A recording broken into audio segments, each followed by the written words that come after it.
The ideas, the concepts that I'm going to teach you guys in this video is the way that I wish somebody would have taught me guitar when I first started. I had amazing guitar teachers. They taught me so much stuff. They're very knowledgeable, great musicians, but they taught me rock and blues and different styles of music than I wanted to learn. They didn't teach me metal, even though all the concepts and the ideas and the theoretic ideas and techniques and all that stuff were relevant to metal. I didn't really understand how they were until I got a bit better. So I wish somebody would have taught me how this stuff went into the riffs and the songs that I wanted to play. Metallica, Megadeth, Killswitch, Slayer, all that stuff. I wish they would have taught me how this stuff was relevant to those riffs and those songs that I wanted to play. So that's exactly what we're going to do in this video. I'm going to take 3 very common riffs that you hear all the time, and we're going to dissect them. We're going to look at the theoretic ideas, the techniques, the stuff that stand out in each of these styles of riffs, and we're going to talk about them, we're going to learn them, and you guys are going to understand metal by the end of this video. It's going to be amazing. But make sure you stick around to that, because I have a gift for you, but you're not going to really understand how to use this gift if you don't stick around to the end and listen to everything that I have to say. But first, my name is Adam Schwartz. If you have not seen my videos before, I've been playing guitar for over 20 years, and most of that time was spent confused, not knowing what the heck I was doing, not understanding what I was doing, just really no structure whatsoever with my practicing. I was just doodling around, playing the same riffs and the same songs over and over and over, and I really didn't see much progression. But now I have structure in my practicing. I play almost every day. I see consistent progression. I'm learning new songs, new riffs all the time, and I'm writing new stuff all the time, and I truly enjoy playing guitar. And over the past year and a half, I've been working with students one-on-one, online, posting videos, teaching people the stuff that I wish that I knew when I was younger, so that I could have had much more of a head start than I did, and I wish it wouldn't have took me 20 years to figure it out. But you know what? I love teaching you guys this stuff, and I love showing it to you. And I love the fact that it's not going to take you guys 20 years to figure it out, because I'm just going to teach it to you. The first riff that we're going to dive into is like the very common metalcore style riff, which a lot of people call it a 5-7-8 riff, and we'll talk about the reason why they call it that. Something like Avenged Sevenfold or Trivium, or As I Lay Dying. Some of those might not sound right because I'm actually tuned to drop C, just a heads up. I am tuned to drop C. The concepts that I talk about in this video don't necessarily need to be, they're not drop C specific concepts, they're overall guitar concepts. So you don't need to be tuned to drop C if you don't want to, but you can, whatever, doesn't matter. 5-7-8. Where does that concept come from? Well, it comes from the minor scale. The minor scale is going to be the most common scale that you're going to hear in metal guitar, and the most common key is going to be whatever that low note is tuned to. And the reason why is because I can continue to come back and chug on this low note, open, and it's going to sound good. I know it's going to sound good because that's the root note. That's the note that makes up the scale. I know it's going to sound good. So it's very common for metal songs to be in the minor key of whatever that's tuned to. For right now, this C minor for me. If you're tuned to drop D, it would be D minor. If you're tuned to E standard, it would be E minor. Something that you should do right away, if you like this style of riff, is you need to learn that minor scale on the bottom 3 strings. It's very, very simple, okay? So I'm going to show it to you real quick, starting with the bottom string.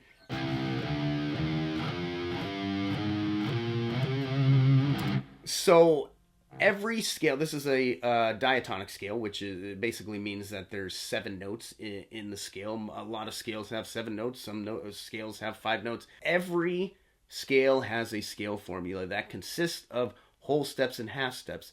This scale formula is whole step, so from the root to the 2nd fret, half step to the 3rd fret, another whole step to the 5th fret, another whole step to the 7th fret, another half step to the 8th fret, whole step, 10th, another whole step, and we get back to the octave of the root note there, okay? So learn that on all 3 of these strings. If you're in drop tuning like I am, then this string here and the 4th string, the 4th and 6th string are the same. So if you learn the 6th string, then you know the 4th string. So you just have to learn it on the fifth string, and then you know all three. A good way to practice this and try to memorize it is just to learn or practice the half step intervals. There's only two of them: half step interval here, half step interval here, right? And then you know if it's not one of those half step intervals that it's going to be a whole step or 2 frets away. So it's easy to remember as you're trying to practice it before you get it down. So if you learn that scale on all three of these strings, then you have the ability to just improvise in the minor scale on the bottom 3 strings, right?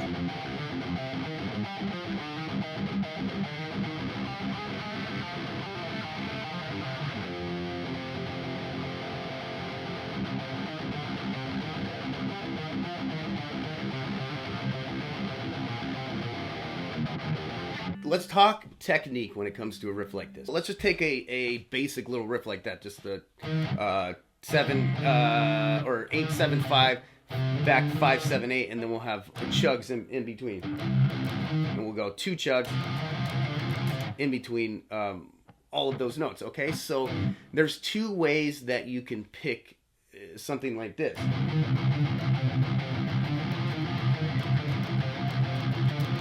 There's 2 ways to pick these riffs, essentially. You can down pick all of these notes, or you can down pick the chugs. I would suggest that you down pick these chugs, because it does offer a kind of a smoother, different sound than if you alternate pick it. But to up pick that note on the A string before you come back to that bottom string, I think it'd be a more effective way to conserve energy and a more effective way to play this style of riff, but I'll let you guys decide on how you want to do it. That's the way that I play. Another concept, technique idea that I want to talk about is you want to palm mute all these chugs, all these low notes, but you don't want to palm mute the notes on the A string. You want those to be open. You want them to ring out. That's kind of the melody.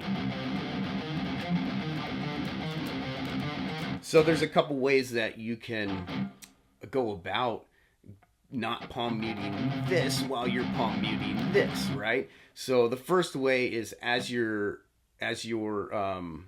picking this, you can just shift your hand like this, almost like you're turning a key in a lock, and that'll get you off of that A string, right? Another way is just to have your hand kind of sitting there to where it's not touching that A string, but it's kind of hard to do and to pick. You kind of have to have your hand up pretty high, I would say, to be able to do that. And see, if I'm like trying to do that right now, and I can feel that I'm catching the string, so I'm muting it a little bit. The other way is if you're up picking those notes, like I kind of mentioned before, is to just slightly lift your hand up towards your face. The second type of riff that we're going to talk about today, there's not really a name for it. I call it kind of like a heavy chord riff.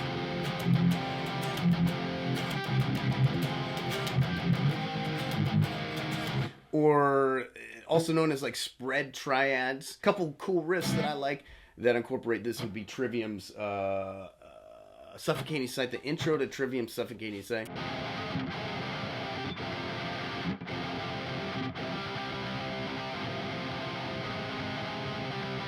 And there's another riff in that song too that goes, how's it go?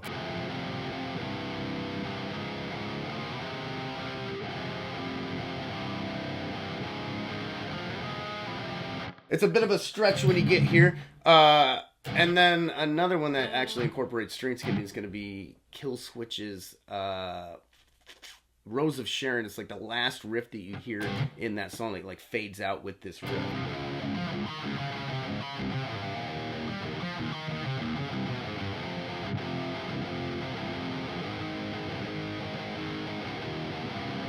I don't know if I played that right, but like I said, a couple of those riffs, like the Trivium ones, were actually recorded in drop D, so they probably don't sound exactly right. But anyways, those are a few riffs that I know that I like that incorporate these heavy chords, these spread triads. If you guys know of other riffs like this, throw them in the comments. I'm really curious to like what other ones are out there. So that I can teach you guys and learn it myself and whatnot. So just throw them in the comments if you're thinking of something. I know there's a lot of bands that use them. So these spread triads, they're essentially just chords. Minor, major, and then a suspended second. Very common chords. They also play the diminished chord. Also diminished chord here. You can play like that. So it's a very easy way to play like a heavy sounding chord. You can play these in standard tuning as well. This is the way that I'm playing it is in drop tuning, and you play them in standard tuning. The only difference is that this first note here is going to be way back here, so it's a pretty long stretch. Almost hard to get that major chord that way. There's other ways to play the major chord as well, but I think just because of the way that it sounds with this note right here. So if you don't know anything about chords, I'm not going to get into a lot of chord theory here, but essentially a triad is going to be made of the first, third, and the fifth notes out of the major scale or the minor scale, depending. I think it adds kind of a unique melodic sound when you have that third note as like the highest note in the chord. Something that a lot of people don't really think about when they're string skipping is the fact that, you know, it's almost impossible for me with having my small hands to string skip just using my wrist, unless it's just between like a couple strings. So if I get into like 3 or 4 strings, then I need to adjust my hand. I want to keep my hand essentially, you know, for the most part in the same position, but that just means that I need to use my elbow to switch strings and help out with that. I can use my wrist a little bit, but there is a little bit of elbow movement in there as well to be able to get to all of those strings without struggling and having to like try to stretch it out or stretch my hand to get to that point. Let me mention too, if you learn that minor scale, like I said, then you can understand what chords work on each note of that minor scale. All of the notes on this minor scale have a chord that worked for them, so I'll just tell you guys real quick what those chords are. The first one's going to be a minor. The second one is going to be a diminished, which is, oops, actually it's right here. It's not a very common chord. I mean, it's kind of got more of a evil dissonant sound to it, I'd say, with that diminished fifth in there. And then the next one is going to be a major chord, and then a minor, another minor, and a major, and then a major, and then we get to the octave, which would be a minor as well. So you can take those chords and just improvise.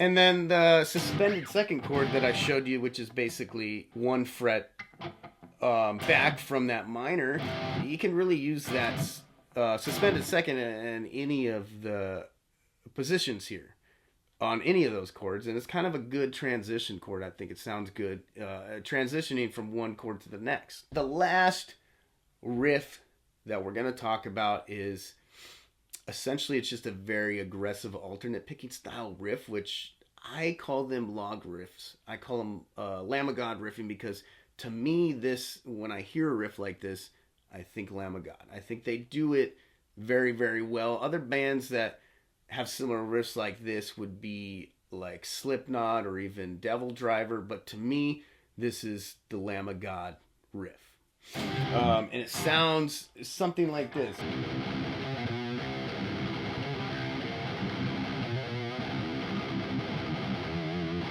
Just that very aggressive, like fast alternate pick, and utilizing as much as you can just on this low string.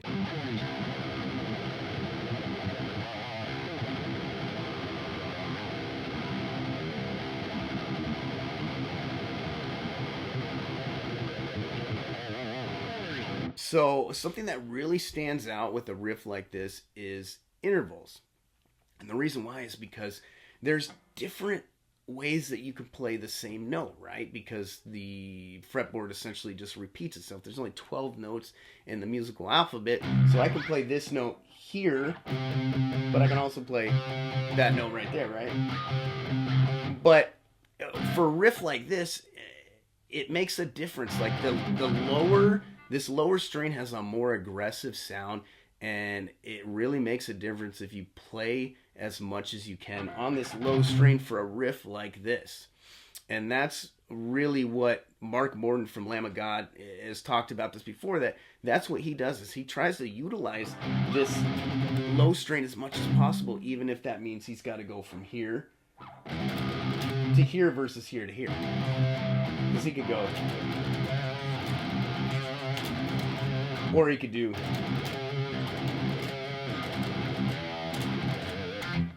so that is something that is very interesting.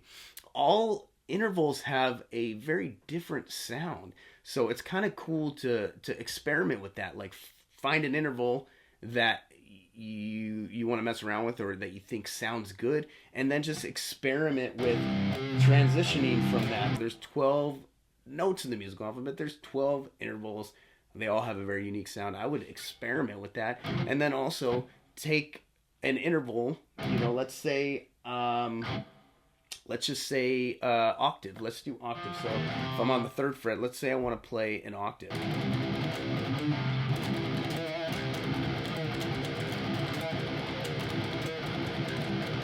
So let's say I want to play a major 7.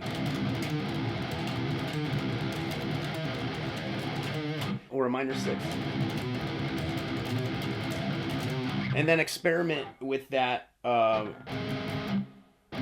both ways, between the bottom 2 strings and then just between the bottom string, and kind of mess around with some of that alternate picking. So when it comes to technique for this, it's really about finding a rhythm. So a good exercise to do, other than the exercise that I'm going to show you here in a minute, it would be just find that rhythm, put on a metronome. You can either, a lot of these riffs are played with 16 notes, so 4 notes for every beat on the metronome, but you could play it with 2 notes or 1 note, however you want to do it. But I would just find a consistent rhythm. So in order to do that, you want to find a good spot for your hand to rest on the bridge. And a quick little story, like I had a student recently that I just finished up with. He went through my 6-week program one-on-one, and we met through Zoom. And he's like, everything that you taught me during the 6 weeks was absolutely amazing, but the one thing that I took away, and this was the reason why he actually reached out to me, he's like, my right hand is just not very good. It's very slow. It's hard for me to pick stuff very fast. And what he was doing is he was holding his hand up as he was holding his hand, elevating his hand, which yoga instructors talk about this all the time. If you're in a position to where you're trying to do a pose and you have to hold your head up, find a way to prop your head with like blocks or pillows or whatever, because if you have to hold your head up, it's almost impossible to relax into a pose. And relaxation is key when it comes to playing guitar, especially metal. You want to be relaxed, because the more tense you are, the more energy you're going to use. So find a good spot on the bridge, and if you're palm muting, you can rest it on the notes. If you're not palm muting, rest it on the bridge, and then just find a rhythm with that right hand, and then just start incorporating notes in.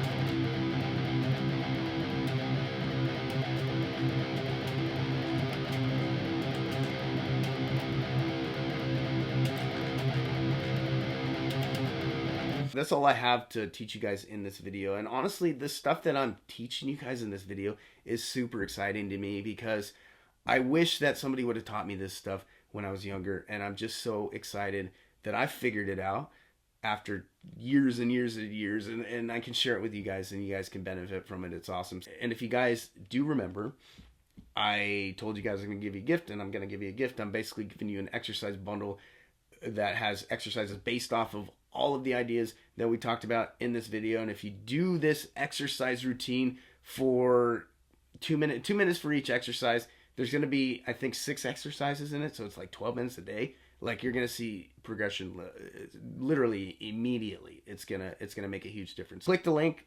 You're going to have to put your email in. And honestly, if you guys open no other emails except for the one with these exercises in it, It's not going to hurt my feelings. You guys can unsubscribe, whatever. It doesn't matter to me. But I know some of you guys are actually interested in the stuff that I have to sell you. So I want to collect your email. Otherwise, guys, I hope you enjoyed this video. If you have any questions or anything to add, if you think I left something out, or if you think you wish I would have expanded on some of these ideas a little bit more, let me know in the comments.